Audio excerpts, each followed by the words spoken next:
Friends, welcome to our channel study Bharati. Friends, आज का हमारा टॉपिक है फार्माकोलॉजी ऑफ प्रोस्टाग्लैंडिन्स। फ्रेंड्स, जैसा कि हमने अपनी लास्ट वीडियोस के अंदर डिस्कस किया था ऑटोकॉइड्स के बारे में, डिफरेंट टाइप्स ऑफ ऑटोकॉइड्स, जिसमें हमने हिस्टामिन, 5-HT और सीरोटोनिन के बारे में भी डिस्कस किया था। और उसके बाद हम आज डिस्कस कर रहे हैं प्रोस्टाग्लैंडिन के बारे में कि प्रोस्टाग्लैंडिन्स होते क्या है। ये मैंने अपनी लास्ट वीडियो में अच्छे से एक्सप्लेन कर चुका हूं। तो आज हम स्टडी करेंगे उनकी फार्माकोलॉजी एंड यूजेस। फ्रेंड्स, जैसा कि आप जानते हैं प्रोस्टाग्लैंडिन एंड ल्यूकोट्राइन्स, ये इनको हम इकोसिनोइड्स भी कहते हैं। इनको इकोसिनोइड्स इसलिए कहा जाता है क्योंकि ये पॉली अनसैचुरेटेड फैटी एसिड के होते हैं और इनमें जो कार्बन्स होते हैं, नंबर ऑफ कार्बन्स जो अवेलेबल होते हैं, that is 20। So they are biologically active derivatives of 20 carbon atoms, poly unsaturated essential fatty acids that are released from cell membrane phospholipids। जो सेल मेम्ब्रेन फॉस्फोलिपिड्स होती है, जो cell membrane होती है, ये वहां से रिलीज होते हैं, इसीलिए इनको बायोलॉजिकली एक्टिव डेरिवेटिव्स, माफ कीजिएगा, डेरिवेटिव्स भी कहते हैं, क्योंकि ये सेल मेम्ब्रेन फॉस्फोलिपिड से रिलीज होते हैं और जाके फर्दर एक्शन परफॉर्म करते हैं। और ये लिपिड डिराइव्ड ऑटोकॉइड्स होते हैं। और जैसा कि इनकी जो सिंथेसिस है, बायोसिंथेसिस जिसे हम कहते हैं, उसके दो पाथवे हैं, एक है कॉक्स पाथवे और दूसरा है लॉक्स पाथवे।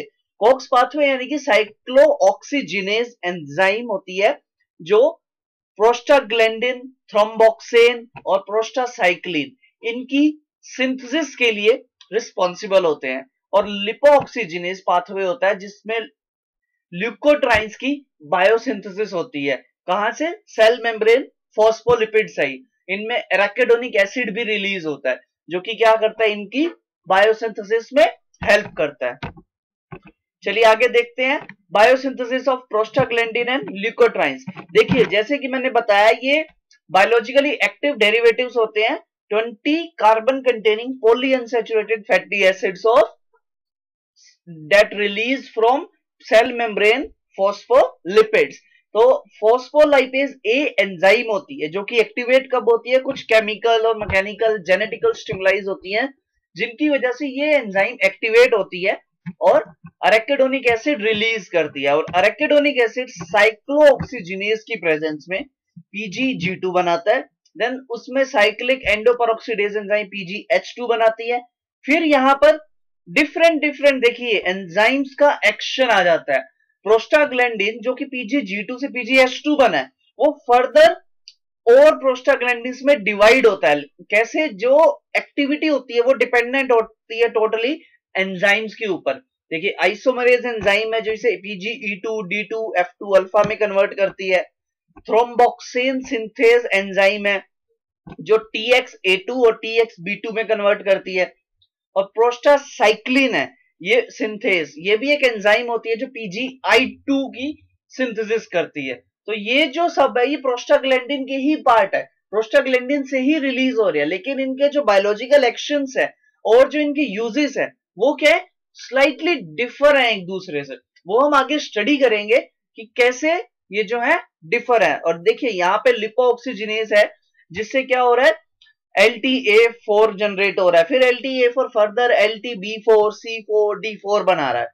तो यहां पर लिपोऑक्सीजिनेज एंजाइम का फंक्शन आता है, रोल प्ले होता है।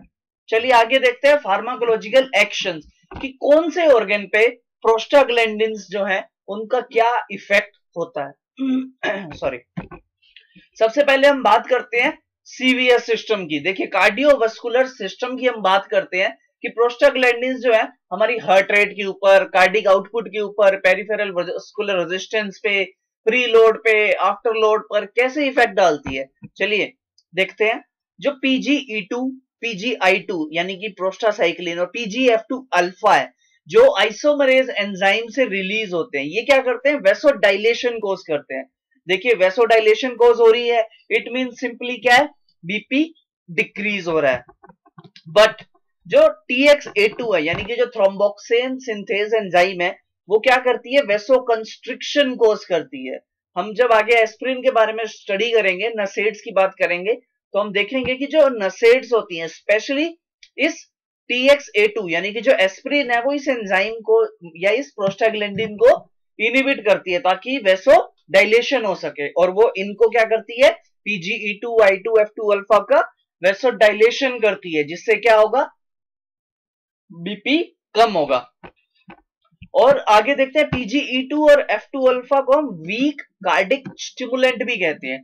ये वीक होते हैं, बहुत वीक, क्योंकि इनका काम क्या है, वैसोडाइलेशन का है। तो वैसोडाइलेशन होगी, बीपी कम होगा, लेकिन कार्डिक स्टिमुलेशन भी कोज करते हैं ये, लेकिन बहुत वीक होता है, बहुत वीक इफेक्ट होता है इनका।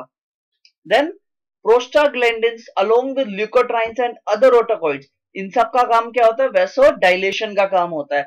हमने हिस्टामिन के बारे में देखा, वो भी क्या कर रहे थे, स्मॉलर वेसल्स में डायलेशन कर रहे थे, लार्जर वेसल्स के अंदर कंस्ट्रिक्शन कॉज कर रहे थे। सीरोटोनिन भी स्मॉलर वेसल्स में डायलेशन कर रहे थे, लार्जर वेसल्स में कंस्ट्रिक्शन कर रहे थे, और प्रोस्टाग्लैंडिन्स भी यही कर रहे हैं। और इनका भी काम क्या है, इन्फ्लामेशन कोज करना। और इन्फ्लामेशन कोज कैसे करेंगे, ये जो इन्फ्लामेटरी मेडिएटर्स हैं, साइटोकाइंस है, इंटरल्यूकिन 6 है, BCL6 है, इन को जो है रिलीज करते हैं। इनको रिलीज करने की वजह से इन्फ्लामेशन रिलीज होती है, इन्फ्लामेशन बॉडी में इंड्यूस होती है। आगे हम इसके बारे में भी डिटेल स्टडी करने वाले हैं। देन बात करते हैं प्लेटलेट्स के ऊपर, कि प्लेटलेट्स के ऊपर इनका क्या इफेक्ट है। देखिए, आप जानते हैं कि जो ब्लड है उसके अंदर एक टाइप है सेल्स होती है जिसे हम प्लेटलेट्स कहते हैं। जो प्लेटलेट्स है इनका ब्लड क्लोटिंग के अंदर बहुत अच्छा रोल होता है, ब्लड क्लोटिंग में ये हेल्पफुल होती है। अगर कहीं पर आपको कट लग गया, जो वाउंड है वहां से पर जो ब्लड है वो फ्लो कर रहा है, तो प्लेटलेट्स ही होती है जो उस ब्लड फ्लो को, जो रिलीज है ब्लड का, उसको स्टॉप करती है। तो वहां पे क्या होता है, प्लेटलेट का एग्रीगेशन हो जाता है। प्लेटलेट्स फिब्रिन्स के साथ एक नेटवर्क लाइक स्ट्रक्चर बनाती हैं, जिससे क्या होता है कि जो वाउंड है वो क्लोज हो जाता है, वहां से ब्लीडिंग नहीं होती। तो चलिए देखते हैं प्रोस्टाग्लैंडिन्स क्या कर रहे हैं। जो थ्रोम्बोक्सिन A2 है, ये पोटेंट इंड्यूसर है एग्रीगेशन के। ये क्या कर रहे हैं, इंड्यूस कर रहे हैं, एग्रीगेशन कर रहे हैं। देखिए, अगर TXA2 एग्रीगेशन कोज करेंगे तो एग्रीगेशन होगी, इट मींस क्या होगा, अगर आपका नॉर्मल ब्लड फ्लो कर रहा है और वहां पे अगर कुछ क्लस्टर्स बन रहे हैं प्लेटलेट्स के, तो वो क्या करेंगे, एक जगह पे जाके वेन्स में या आर्टेरियोल्स में, वेन्यूल्स में जाके ब्लॉक हो जाएंगे। और अगर वहां पे ब्लॉकेज होगी तो वो ब्लॉकेज क्या करेगी, हमारे जो हार्ट रेट है उसके अंदर वेरिएशन लाएगी, उसकी वजह से जो इस्कीमिया है वो हो सकता है, और जो एंजीना है, एंजीना का भी एक कॉज हो सकता है। तो थ्रोम्बोक्सिन क्या कर रहे हैं, पोटेंट इंड्यूसर्स होते हैं प्लेटलेट एग्रीगेशन के। और उसके बाद PGI2 होते हैं जो क्या करते हैं, पोटेंट इनहिबिटर हैं प्लेटलेट एग्रीगेशन के। देखिए, दोनों प्रोस्टाग्लैंडिन के टाइप है, लेकिन प्रोस्टासाइक्लिन जो है PGI2, ये क्या कर रहे हैं, इसका इनहिबिशन कर रहे हैं, और थ्रोम्बोक्सिन क्या कर रहा है, इंड्यूस कर रहा है एग्रीगेशन को। देखिए कितना ज्यादा अपोजिट है एक दूसरे से। चलिए आगे बात करते हैं यूट्रस की। जब मैंने प्रोस्टाग्लैंडिन के बारे में बेसिक इंट्रोडक्शन ऑफ प्रोस्टाग्लैंडिन की वीडियो बनाई थी, मैंने तब भी बताया था, सबसे पहले जो प्रोस्टाग्लैंडिन्स हैं ये डिस्कवर हुए थे कैसे, सीमेन के अंदर इनको सबसे पहले आइडेंटिफाई किया गया था, क्योंकि ये क्या करते हैं, यूट्रस में कॉन्ट्रैक्शन कॉज करते हैं, बीपी को कम करते हैं। और उस टाइम पर प्रोस्टाग्लैंडिन का नाम आया था, इनका नाम तभी कॉइन किया गया जब ये समझा गया कि ये जो प्रोस्टाग्लैंडिन्स है ये प्रोस्टेट ग्लैंड से रिलीज हो रहे हैं, तो इसीलिए इनका नाम प्रोस्टाग्लैंडिन पड़ा। तो यूट्रस में इनका क्या इफेक्ट है, कॉन्ट्रैक्शन कोज करते हैं। तो यहाँ पे PGE2 F2 अल्फा भी रिस्पॉन्सिबल होते हैं यूट्रस की कॉन्ट्रैक्शन के लिए। और PGE2 स्पेशली ध्यान दीजिएगा, जो रिलैक्सेशन कोज करते हैं यूट्रस में नॉन प्रेग्नेंट वुमेन्स में। नॉन प्रेग्नेंट वुमेन जो होती है उनमें ये रिलैक्सेशन करते हैं, लेकिन जो प्रेग्नेंट ह्यूमन बीइंग होते हैं या वुमेन होती है उनमें ये कॉन्ट्रैक्शन कोज करते हैं। आगे देखिए, dysmenorrhoea is in many women is associated with increase in the PG synthesis by endometrium. देखिए ये क्या कर रहे हैं, जो यूट्रस है उसमें पेन इंड्यूस करते हैं, ड्यूरिंग मेंस्ट्रुएशन पेन इंड्यूस करते हैं। ये कैसे पेन इंड्यूस करते हैं, क्योंकि ये स्मूथ वेस्कुलर एंडोथेलियम से रिलीज करते हैं, प्रोस्टाग्लैंडिन्स जो रिलीज होते हैं, और वो क्या करते हैं, जो इस्कीमिया कोज करते हैं यूट्रस पे, जो एंडोमेट्रियम है वहां पे इस्कीमिया कोज करते हैं, जिसकी वजह से क्या होती है, बहुत ज्यादा पेन इंड्यूस होती है। तो ये क्या कर रहे हैं, डिस्मिनोरिया भी प्रोस्टाग्लैंडिन्स कोज करते हैं in the uterus. Then bronchial muscles की बात कर रहा हूं मैं, यहाँ पे लंग्स की बात कर रहा हूं कि यहाँ पर इनका क्या इफेक्ट होता है। तो देखिए PGF2 अल्फा, D2 और TXA2 ये सब क्या कर रहे हैं, पोटेंट क्या है, ब्रोंको कंस्ट्रिक्टर है। ये क्या कर रहे हैं, ब्रोंको कंस्ट्रिक्शन कोज कर रहे हैं। देखिए अगर ब्रोंको कंस्ट्रिक्शन कोज होगी तो जो अल्टीमेटली क्या होगा, लंग्स के अंदर जो एयर है वो ज्यादा हम इनहेल नहीं कर सकेंगे। जब एयर इनहेल नहीं करेंगे, हमें जो ब्रीदिंग में प्रॉब्लम आएगी, ब्रीदिंग में प्रॉब्लम आएगी, उसकी वजह से क्या होता है, हमारी बॉडी के अंदर चेंजेस आते हैं, जो ऑर्गन्स हैं वो डेड होने स्टार्ट हो जाते हैं, इस्कीमिया होता है, और इसके साथ साथ अस्थमा का भी एक रीजन है ये ब्रोंको कंस्ट्रिक्शन। लेकिन PGE2 जो है वो बड़े ही पावरफुल ब्रोंको डायलेटर भी हैं। देखिए भगवान ने प्रोस्टाग्लैंडिन्स बनाए हैं हमारी बॉडी के अंदर, प्रोस्टाग्लैंडिन रिलीज हो रहे हैं, लेकिन ये नहीं है कि सारे प्रोस्टाग्लैंडिन्स जो है वो एक ही काम कर रहे हैं। अगर कुछ बॉडी में हार्म कर रहे हैं तो कुछ बेनिफिशियल इफेक्ट भी इन्हीं प्रोस्टाग्लैंडिन से ही आ रहे हैं। क्योंकि देखिए PGF2 अल्फा, D2 और TXA2 ये क्या कर रहे हैं, ब्रोंको कंस्ट्रिक्शन कॉज कर रहे हैं। लेकिन PGE2 क्या कर रहे हैं, ब्रोंको डायलेटर आएंगे। ये क्या कर रहे हैं, जो ब्रोंकल्स मसल्स हैं, लंग्स हैं, उनके अंदर डायलेशन कोज कर रहे हैं, ध्यान दीजिएगा। चलिए आगे देखते हैं GIT के ऊपर क्या इफेक्ट पड़ता है। GIT के ऊपर सबसे पहले जो PGE2 होते हैं ये इंटेस्टाइनल म्यूकोजा पे डायरेक्टली एक्ट करते हैं और वाटर की सिक्रीशन को, इलेक्ट्रोलाइट्स और म्यूकस की सिक्रीशन को इंक्रीज करते हैं। डायरिया भी इसी का एक रीजन है। प्रोस्टाग्लैंडिन्स जब रिलीज होते हैं तो उस वजह से water secretion, electrolytes, mucus secretion ये सब इंक्रीज हो जाती है, जिसकी वजह से डायरिया भी हो जाता है कुछ पेशेंट्स में। PGI2 जो है म्यूकस सिक्रीशन को कम करता है, गैस्ट्रिक एसिड सिक्रीशन को भी कम कर रहा है। देखिए दोनों में क्या है, वेरिएशन है। वो अगर सिक्रीशन इंक्रीज कर रहा है PGE2, तो PGI2 क्या कर रहा है, सिक्रीशन को कम कर रहा है। उसके बाद बात करते हैं रीनल पे क्या इफेक्ट पड़ता है, किडनी पर इसका क्या इफेक्ट पड़ता है। आगे देखते हैं रीनल इफेक्ट्स क्या क्या है इसके। सबसे पहले PGE2 जो है और PGI2 ये क्या कर रहे हैं, increase in the water sodium ions का एक्सक्रीशन इंक्रीज कर रहा है। यानी कि जो यूरिन है उसका आउटपुट इंक्रीज कर रहा है, यूरिन जो है मैक्सिमम जो वॉल्यूम है उसकी इंक्रीज कर रहा है।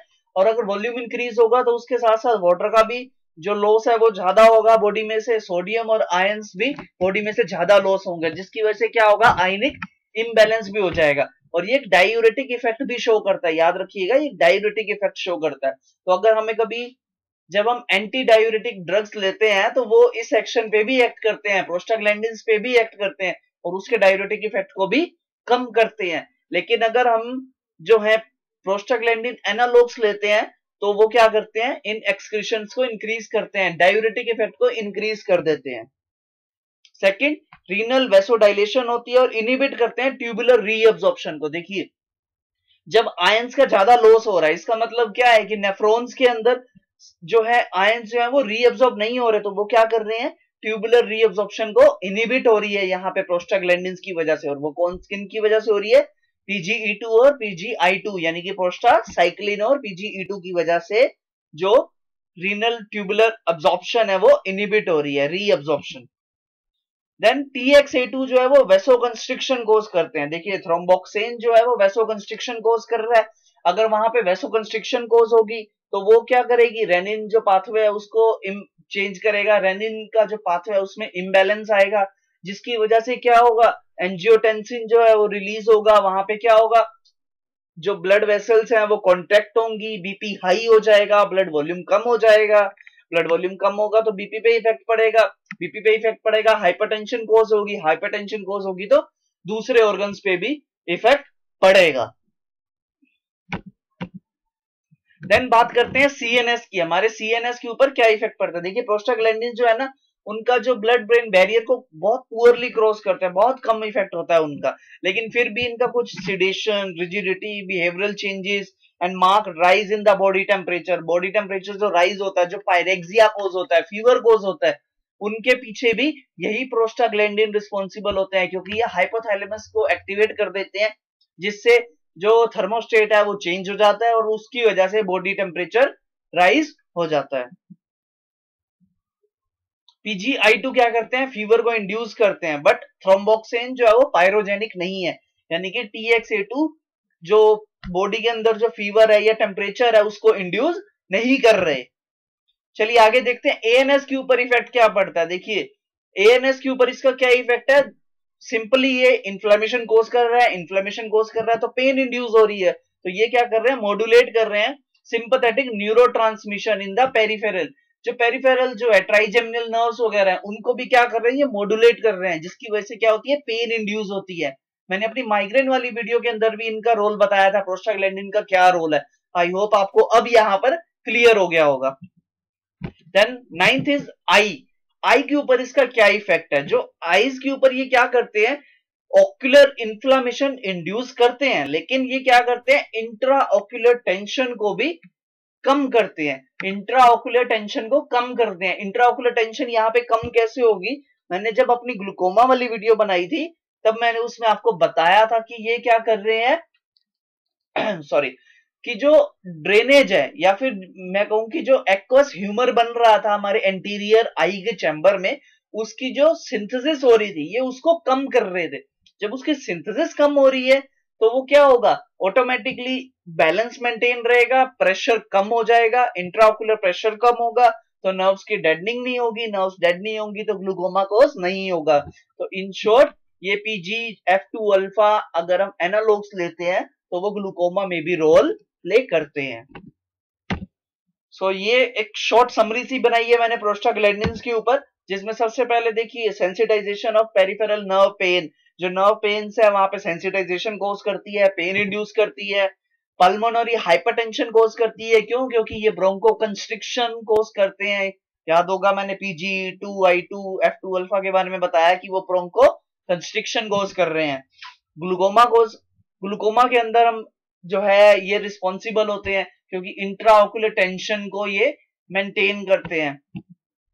देन पायरेक्सिया फीवर इंड्यूस करते हैं, हाइपोथैलेमस के ऊपर इनका इफेक्ट होता है और थर्मोस्टेट को ये चेंज करते हैं, बॉडी टेम्परेचर, जिससे क्या हो जाता है, चेंज हो जाता है। उसके बाद अबॉर्शन के अंदर यूट्रस जो क्या करते हैं, यूट्रस में कॉन्ट्रेक्शन गोज करते हैं, इसके ऊपर कुछ एनालॉग्स हैं जो अबॉर्शन के लिए भी रिस्पॉन्सिबल होते हैं। मैं आगे इनकी ड्रग्स के बारे में भी बताऊंगा। और लेबर पेन के इंडक्शन में भी ये रिस्पॉन्सिबल होते हैं क्योंकि वहां पर भी ये यूट्रस की कॉन्ट्रेक्शन कर देते हैं, अगर अदरवाइज हमें ऑक्सीटोसिन जो है रिलीज होता है और वो भी कॉन्ट्रेक्शन कोज करता है। देन मेंटेन करते हैं पेटेंसी ऑफ डक्टस आर्टीरियस की, जो बेबीज होते हैं, न्यूनेट्स होते हैं, उनमें क्या करता है, ये मेंटेन करके रखता है, उनकी डक्टस आर्टीरियस जो होती है उनकी ओपनिंग में हेल्पफुल होता है। Then increase in the peristalsis movement and promote the healing of peptic ulcer in GIT। क्या कर रहा है, ये हीलिंग को प्रमोट कर रहा है पेप्टिक अल्सर्स के अंदर। जो GIT में पेप्टिक अल्सर्स में हीलिंग करना है इसका काम, मेनली इसका काम क्या है, हीलिंग करना। प्रोस्टाग्लैंडिन्स बेसिकली पेप्टिक अल्सर्स में भी यूजफुल होते हैं। एंड लास्ट क्या है, इनहिबिट करना प्लेटलेट एग्रीगेशन को। मैं सिर्फ यहाँ पे PGE2 और F2 अल्फा की बात कर रहा हूं क्योंकि TXA2 जो है वो प्लेटलेट एग्रीगेशन कोज करते हैं, लेकिन PGE2 F2 अल्फा और I2 क्या कर रहे हैं, इनहिबिट करते हैं प्लेटलेट एग्रीगेशन को। सो फ्रेंड्स ये जो है कॉमन सी स्लाइड बनाई है जिसमें मैंने अपनी पूरी समरी बनाई है इस टॉपिक की, आई होप आपको समझ में आई होगी। देन इसके बाद हम बात करते हैं यूजेस की।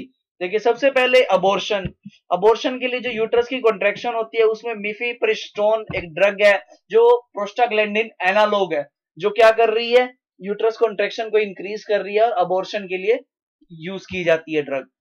Then induction of labour postmortem haemorrhage के लिए जो ड्रग हम यूज करते हैं prostaglandin analogue, that is carboprost. Peptic ulcer में मीजोप्रोस्टोल जो ड्रग है वो यूज की जाती है GIT के अंदर, जो क्योंकि प्रोस्टाग्लैंडिन का काम क्या है, हीलिंग को इंड्यूस करना। हीलिंग जो है पेप्टिक अल्सर्स की GIT में उसको क्या कर रहा है, ये इंक्रीज कर रहा है। तो यहाँ पे हम क्या दे रहे हैं, मीजोप्रोस्टोल। ये क्या है, प्रोस्टाग्लैंडिन एनालॉग ही है जो इस हीलिंग को इंक्रीज कर रहा है। देन लेटेनोप्रोस्ट ग्लूकोमा में हम यूज करते हैं क्योंकि प्रोस्टाग्लैंडिन ग्लूकोमा के ट्रीटमेंट में बहुत ज्यादा रोल प्ले करता है, इंट्राओकुलर टेंशन को मेंटेन करके रखता है। तो लेटेनोप्रोस्ट जो है एक प्रोस्टाग्लैंडिन F2 अल्फा एनालॉग है जो क्या कर रहा है, इसको ग्लूकोमा को कम करने में हेल्पफुल है। मेंटेन करना पोटेंसी ऑफ डक्टस आर्टीरियस की पोटेंसी को, तो इसमें एल प्रोस्टेडिल जो ड्रग है इसमें यूज की जाती है। And last to avoid platelet damage को अवॉइड करने के लिए इपोप्रोस्टिनोल ड्रग पीजी जो है ये F2 अल्फा और PGE2 और PGI2 सॉरी इपोप्रोस्टिनोल ये भी क्या है, एनालॉग है जो कि हम यूज करते हैं ताकि हम प्लेटलेट्स के डैमेज को रोक सकें. So friends, it's all about today's topic. If you have any query please comment करना ना भूलिए, और प्लीज अगर आपने चैनल को सब्सक्राइब नहीं किया तो चैनल को सब्सक्राइब कीजिए, लाइक कीजिए, शेयर कीजिए और बेल आइकन को प्रेस करना ना भूलिए ताकि मेरी जो आने वाली वीडियोस हैं आपको सबसे पहले उनकी नोटिफिकेशन आए. Thank you so much friends, bye bye.